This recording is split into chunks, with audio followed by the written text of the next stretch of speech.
नमस्कार, मी प्राचीन येडेकर घेऊन आलोय तुमच्या आवडीचा कार्यक्रम कोण होईल रोडपती। तर प्रेक्षक हो, आज कोण होईल रोडपती या कार्यक्रमात चक्क एक वकील आलेले आहेत आणि आपण त्यांना काही प्रश्न विचारणार आहोत। पण त्याआधी मला सरांना एक प्रश्न विचारायचा आहे की तुम्हाला वकील व्हावंसं का वाटलं? दुसरं काही होऊ शकत नव्हतं म्हणून। Part of joke.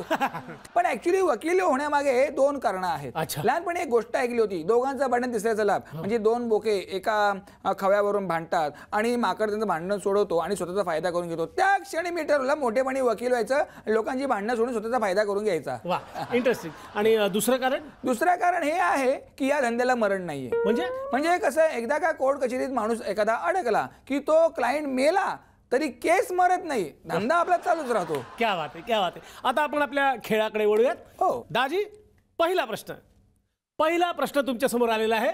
2 अधिक 2 किती होतात? तुम्हाला किती पाहिजे? नाही, गणितात किती होतात ते सांगा। गणितात पाहिलं तर सामान्य लोकांच्या दृष्टीने 4 होतात, पण वकिलांच्या दृष्टीने 22 होऊ शकतात। अच्छा, म्हणून तुमच्या सगळ्या केसचे निकाल लवकर लागत नाहीत वाटतं।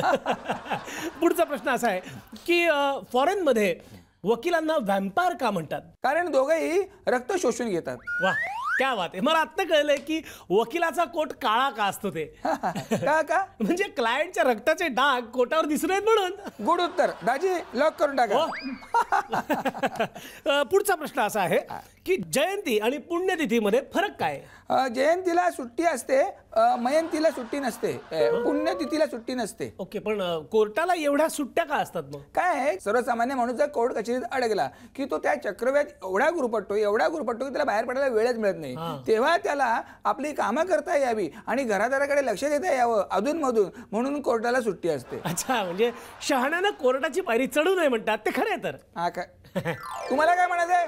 रोज कोर्टाची पायरी चढणारे आम्ही वेडे आहोत? हे पहा, तुम्ही कोर्टाचा अवमान करताय, माझी बदनामी करताय। मी तुम्हाला कोर्टात खेचीन, तुमच्यावर केस ठोकेन। अरे देवा, आता काळजी करू नका, तुमची केस मीच लढेन, मीच तुमचा वकील होईन। दुसऱ्या कोणाशी बोलू नका माझ्याशी बोलायच्या आधी, ओके? हे लक्षात ठेवा। थँक्यू। ओके, दाजी पुढचा प्रश्न विचारा। सॉरी, तुम्ही प्रश्न विचारा। कोर्टात कुणाचा फोटो टांगलेला असतो? आमिर खानचा। काय सांगताय? हो, आता सत्यमेव जयतेचे राईट्स त्याच्याकडेच आहेत ना।